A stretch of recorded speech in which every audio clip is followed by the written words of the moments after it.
Oscar is always on right track. That is why Fast Track Taxi app உடனே download பண்ணுங்க. வங்கதேசத்திலிருந்து தப்பித்து செல்ல 5 நிமிடங்கள் கூட உங்களுக்கு கிடையாது என்று அந்த நாட்டின் இடைக்கால அரசின் தலைமை ஆலோசகராக இருக்கும் முகமது யூனுஸுக்கு எதிராக இஸ்லாமிய கொள்கைகளை தீவிரமாக பின்பற்றி வரும் கட்சித் தலைவர்கள் அமைப்பினர் கடுமையாக வார்னிங் கொடுத்துள்ளனர்.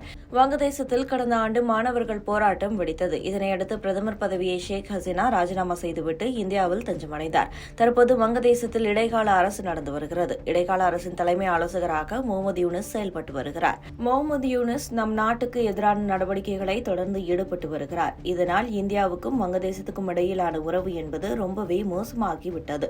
இந்த நிலையில்தான் முகமது யூனுஸுக்கு எதிராக இஸ்லாமிய கொள்கைகளை கடுமையாக கடைபிடித்து வரும் அரசியல் கட்சி தலைவர்கள் திரும்பியுள்ளனர். மேலும் வங்கதேசத்தில் மாணவர்கள் போராட்டம் வன்முறையான போது ஷேக் ஹசீனா இந்தியா தப்பிக்க 45 நிமிடங்கள் வரை கிடைத்தது. ஆனால் முகமது யூனுஸ் தப்பிக்க 5 நிமிடங்கள் கூட கிடைக்காது என்று வார்னிங் செய்துள்ளனர். இந்த நிலையில்தான் வங்கதேசத்தில் இஸ்லாமிய கொள்கைகளை தீவிரமாக கடைபிடிக்கும் அரசியல் கட்சி தலைவர்கள் அமைப்புகள் பங்கேற்கும் நிகழ்ச்சி நடந்தது.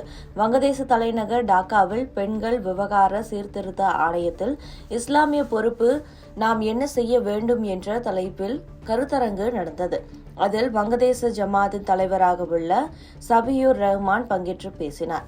அவர் பேசிய போது வங்கதேசத்தில் பெண்கள் சீர்திருத்த ஆணையம் சார்பில் இஸ்லாமிய கொள்கைகளுக்கு எதிரான சில பரிந்துரைகள் வழங்கப்பட்டுள்ளது. இதனை செயல்படுத்தக்கூடாது, மீறி செயல்படுத்தினால் நாட்டில் பெரும் போராட்டம் நடத்தப்படும் என்று கூறியிருந்தார். அதேபோல இந்த கருத்தரங்கில் வங்கதேச இஸ்லாமிக் மூமெண்ட் என்ற அமைப்பின் தலைவர் அமீர் முகமது சையீத் ரெசால் கரீம் கூறுகையில், இந்த பரிந்துரைகளை செயல்படுத்தக்கூடாது, மீறினால் நீங்கள் தப்பிக்க 5 நிமிடம் கூட கிடைக்காது என்று மிரட்டல் விடுத்துள்ளார். அதாவது கடந்த ஆண்டு ஆகஸ்டில் வங்கதேசத்தில் நடந்த போராட்டத்தில் ஷேக் ஹசீனா தப்பிக்க 45 நிமிடங்கள் வரை கிடைத்தது. ஆனால் நாங்கள் போராட்டம் நடத்தினால் தப்பிக்க 5 நிமிடம் கூட வழங்க மாட்டோம். எங்களிடம் சிக்கிவிட்டால் மோசமான விளைவு ஏற்படும் என்பதை தான் அவர் மறைமுகமாக கூறியுள்ளார். இந்த வார்னிங்கின் பின்னணியில் முக்கிய காரணம் உள்ளது. அதாவது வங்கதேசத்தில் தற்போது பெண்கள் சீர்திருத்த ஆணையம் சார்பில் சில சீர்திருத்தங்கள் மேற்கொள்ள முடிவு செய்யப்பட்டுள்ளது. இதற்கான அறிக்கை முகமது யூனுஸிடம் சமர்ப்பிக்கப்பட்டுள்ளது. இதில் இஸ்லாமிய கொள்கைகளுக்கு எதிராகவும் மேற்கத்திய கலாச்சாரத்துக்கு ஏற்பதாகவும் உள்ளதாக குற்றச்சாட்டுகள் உள்ளன. இதனால் இந்த பெண்கள் சீர்திருத்த ஆணையத்தின் சீர்திருத்தங்களை கொண்டுவரக்கூடாது, மீறினால் போராட்டம் வெடிக்கும் என்று எச்சரிக்கை விடுக்கப்பட்டுள்ளது.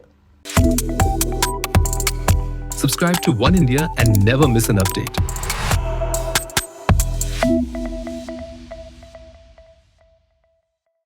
Oscar is always on right track. That is why Fast Track Taxi app உடனே டவுன்லோட் பண்ணுங்க.